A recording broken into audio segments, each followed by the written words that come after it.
दोस्तों, हमारी मानसिकता कुछ ऐसी है कि इस संसार में जितने भी लोग हैं उन्हें हम दो हिस्सों में बांटते हैं। पहला अच्छे लोग और दूसरा बुरे लोग। पर हम कभी भी ये प्रश्न अपने आप से नहीं पूछते कि कोई व्यक्ति अच्छा या बुरा क्यों बन जाता है, क्योंकि आवश्यक सवाल ये नहीं कि हम अच्छे कैसे बने, बल्कि आवश्यक सवाल ये है कि हम इतने बुरे क्यों बन गए और हम बुरे काम क्यों करते हैं। दोस्तों, अगर आप भी इन प्रश्नों के उत्तर आसान भाषा में जानना चाहते हैं तो आज की ये कहानी आपके लिए ही है। दोस्तों, इस वीडियो को अंत तक जरूर देखिए। तो चलिए शुरुआत करते हैं। एक नगर में एक बहुत बड़ा शातिर चोर रहा करता था और उस चोर के बारे में जानते तो सब थे, पर आज तक उसे कोई पकड़ नहीं पाया था। उस चोर ने अपना पूरा जीवन चोरी करने में लगा दिया था। उसके पूरे नगर में और उसके आसपास के इलाकों में भी उसकी बराबरी का कोई चोर नहीं था। दोस्तों, उस चोर का एक बेटा भी था जिसे वो अपनी तरह एक शातिर चोर बनाना चाहता था। वह शातिर चोर अपने बेटे को हमेशा एक ही बात सिखाता था कि बेटा, कभी भी किसी साधु सन्यासी का उपदेश मत सुनना।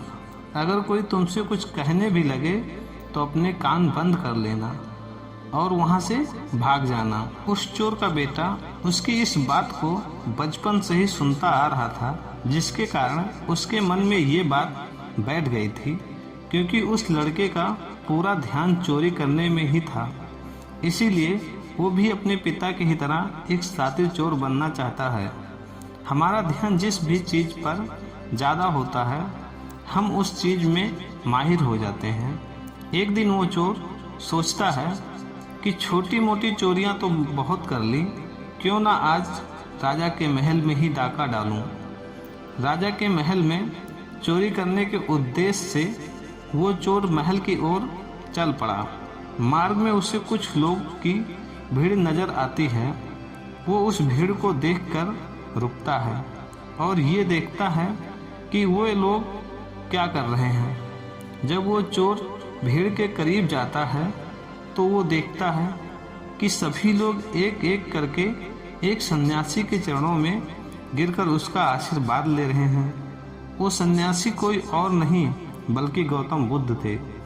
वो चोर बुद्ध को देखकर उनकी तरफ आकर्षित हो जाता है, क्योंकि उसने भी पहली बार में इतने तेजस्वी व्यक्ति को देखा हुआ था। अचानक उसे अपने पिता की बात याद आ जाती है कि सन्यासियों से दूर रहना चाहिए। एक बार तो वो सोचता है कि वो वहाँ चला जाए, लेकिन फिर उसके मन में एक प्रश्न उठता है कि उसके पिताजी ऐसा क्यों कहा करते थे। इस प्रश्न का उत्तर जानने के लिए वो चोर सभी लोगों के साथ बैठ जाता है और गौतम बुद्ध का उपदेश सुनने लग जाता है।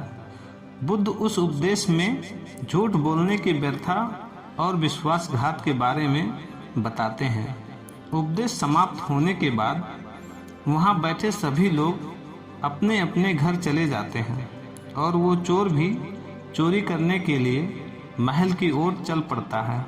रास्ते में चलते हुए चोर अपने मन में सोचता है कि क्यों ना आज उपदेश में कही हुई बातों को मानकर ही देख लिया जाए। उसके बाद वो चोर महल की दीवार से कूद जाने की बजाय महल के द्वार से ही अंदर प्रवेश करने लग जाता है। ऐसा करते देख महल का द्वारपाल उसे रोकता है और पूछता है कि कौन हो भाई और कहाँ जा रहे हो। वो चोर द्वारपाल से कहता है, मैं एक चोर हूँ और अंदर चोरी करने के लिए जा रहा हूँ। उस चोर की बात सुनकर द्वारपाल सोचता है कि महल का कोई एक नौकर होगा और मुझसे मजाक कर रहा है। वैसे भी कोई चोर अपने आप को कभी भी चोर नहीं बताता है। और वो द्वारपाल उस चोर को महल के अंदर जाने के लिए प्रवेश करने देता है। महल में प्रवेश करने के बाद वो चोर उस तिजोरी तक पहुंच जाता है जहां पर खजाना रखा हुआ था।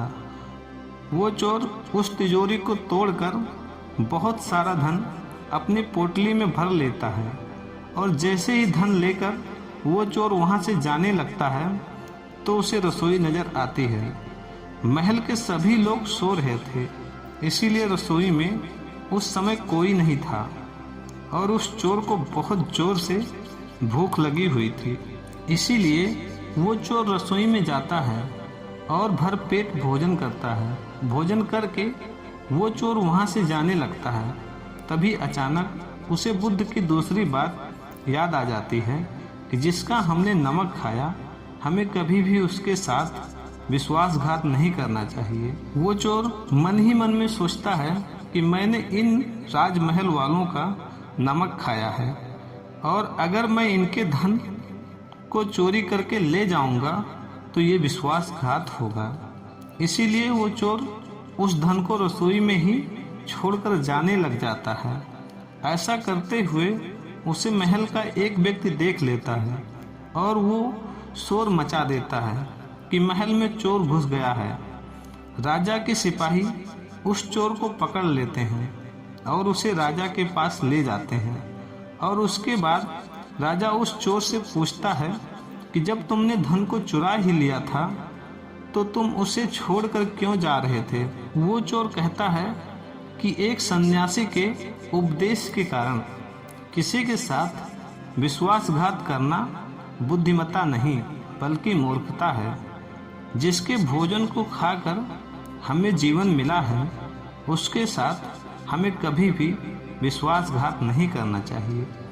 उस व्यक्ति की बात सुन राजा प्रभावित हुआ और उस चोर से कहता है कि यदि तुम ऐसे उपदेश बचपन से ही सुनते आते तो तुम कभी भी चोर नहीं बनते। जाओ, मैं तुम्हें छोड़ता हूँ, लेकिन एक बात हमेशा याद रखना कि सही संगत और सही उपदेश ही व्यक्ति का जीवन बदल देती है। दोस्तों, इस कहानी का उद्देश्य आपको सिर्फ ये सिखाना नहीं कि आप किसी के साथ विश्वासघात ना करें या झूठ ना बोलें, बल्कि ये कहानी आपको सिर्फ सिखाना चाहती है कि आप तब तक ही बुरे हैं जब तक आप सही उपदेश सुनना और सही संगत में रहना शुरू नहीं कर देते। जो कल आपने गलत संगत कर ली थी वही आज आपके दुखों का कारण है। दोस्तों, ये कहानी आपको कैसी लगी और आपको इस कहानी से क्या क्या सीखने को मिला, ये हमें ज़रूर नीचे कमेंट में बताएं। साथ ही अगर आपको ये कहानी पसंद आई हो तो अपने दोस्तों के साथ शेयर ज़रूर कीजिए।